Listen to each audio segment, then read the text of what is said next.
در حقیقت عجیب درباره زمین که احتمالاً نمی‌دانستید. زمین پر از رازها و اتفاقات عجیب است. از مکان‌هایی که هیچ انسانی اجازه ورود به آنها را ندارد تا پدیده‌هایی که حتی دانشمندان هنوز نتوانستند کاملاً توضیح دهند. در این ویدیو با حقیقت عجیب درباره زمین آشنا می‌شوید که ممکن است نگاه شما به سیاره‌مان را تغییر دهد. حقیقت شماره 10 دریاچه‌ای که هر حیوانی را به سنگ تبدیل می‌کند. در تانزانیا دریاچه‌ای به نام ناتورن وجود دارد. آب این دریاچه به شدت غلیایی است و می‌تواند بدن حیواناتی که داخل آن می‌افتند را به شکل عجیبی حفظ کند. به همین دلیل گاهی پرندگان یا حیواناتی دیده شدند که مانند مجسمه‌های سنگی در اطراف این دریاچه قرار گرفتند. حقیقت شماره 9 جایی روی زمین که تقریباً هیچ وقت باران نمی‌بارد. در بیابان آتاکاما در شیلی بعضی مناطق وجود دارند که ده‌ها سال ممکن است حتی یک قطره باران هم نبینند. این منطقه یکی از خشک‌ترین نقاط روی زمین است و شرایط آن آنقدر خاص است که دانشمندان از آن برای شبیه سازی شرایط مریخ استفاده می‌کنند.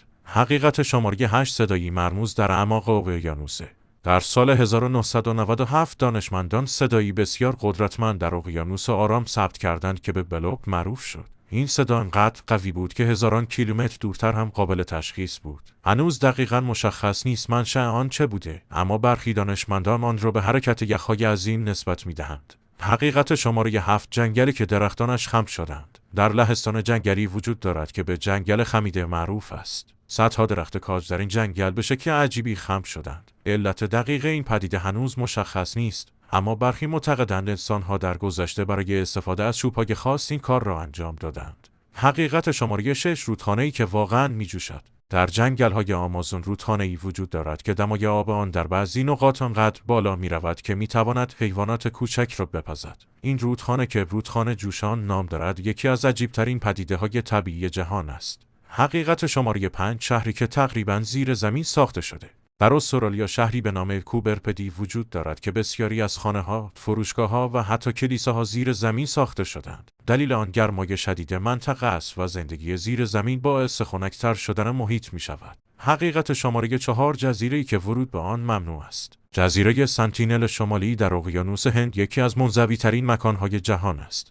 قبیله‌ای که در این جزیره زندگی می‌کند هزاران سال است که با دنیای مدرن تماس نداشته و به همین دلیل دولت هند ورود افراد خارجی را کاملاً ممنوع کرده است. حقیقت شماره 3 بیابانی که گاهی پر از گل می‌شود. در بیابان آتاکاما گاهی اتفاقی نادر رخ می‌دهد که به بیابان گل‌ها معروف است. بعد از بارش‌های نادر، ناگهان هزاران گل در این بیابان خشک رشد می‌کنند و منظره‌ای کاملاً متفاوت ایجاد می‌شود.